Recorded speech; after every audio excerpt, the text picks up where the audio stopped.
Segu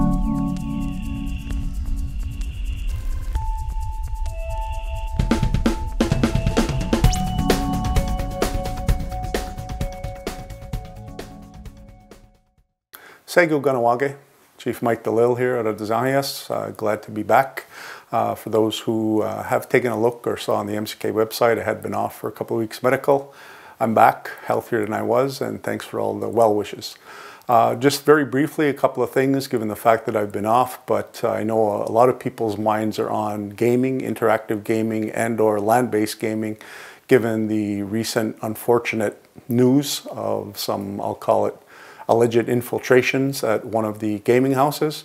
I just want to assure the community that the Mohawk Council of Kahnawake, the Kahnawake Gaming Commission, of which I'm the liaison back to the table, takes this extremely seriously. For people who haven't seen, there was two advices actually from both bodies that I just mentioned, saying that the person of question had been eliminated from the businesses, and as a key person, the license was pulled by the Kahnawake Gaming Commission, and there's continuing follow-up to ensure that what is being said is in fact the truth. So lots of follow-up and meetings of the KGC, meetings of KGC and the MCK. The MCK has met with the principals, and we're given the assurances that the business model is changing without the individual in question. So I just wanted to give the assurances to the community that not only is it being taken seriously, it's a continuous follow-up until we reach the point of comfortability, and we'll continuously report to the community, I will say maybe on a bi-weekly basis in terms of the progress moving forward and some of the changes that will happen. And any questions, please feel free. You can reach me. I'm back in the office.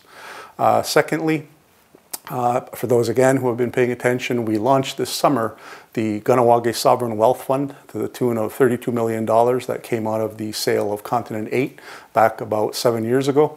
It had been sitting in high interest accounts. It hadn't just been gaining nothing over the past little while, but now we're in the throes of, through the Investment and Revenue Committee, choosing a, for lack of a better term, a brokerage firm and the fund managers who will actually manage the fund and the money's moving forward, diversifying it in the markets and so on and so on and so on.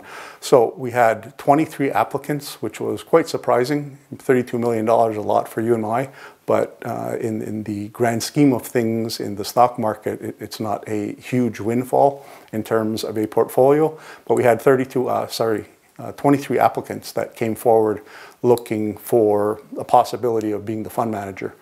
We through the committee, of which I'm the chair but non-voting, have chosen 5 that we will be interviewing in the next couple of weeks, and 1 will be chosen out of those 5, maybe even 2, depending on how the presentations go, I'll say within the next couple of weeks to us, and how it can be diversified, because there is a split in terms of active and passive investments that I had explained previously, either 80-20, 90-10, or however it would be split up based on, again, some of those presentations. But the fund will become active very soon, probably shortly after the new year, once the fund managers are chosen. So to me, that's good news. Unfortunately, I opened with some bad, but closed with some good, and we'll continue to update the community in terms of who they are. I'm sure there will be a press release once the body, the firm, is chosen and the funds do become active. So we have a bright future. We have a long-term plan,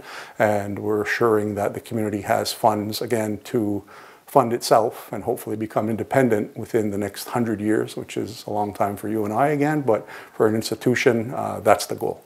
So again, just with those 2 brief updates, I'd like to thank you again and let the community know that I'm back, and we will have more to update on those 2 as well as other files coming forward. So again, we'll go for allowing me in your home, and we will see you very soon. Onigiwahi.